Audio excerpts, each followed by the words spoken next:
ГСП онлайн. Городские новости сейчас.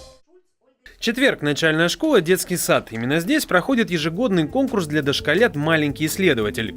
На 7-е по счету состязания юных ученых в этом году заявилось более 40 участников. Они 2 дня представляют на суд жюри свои проекты.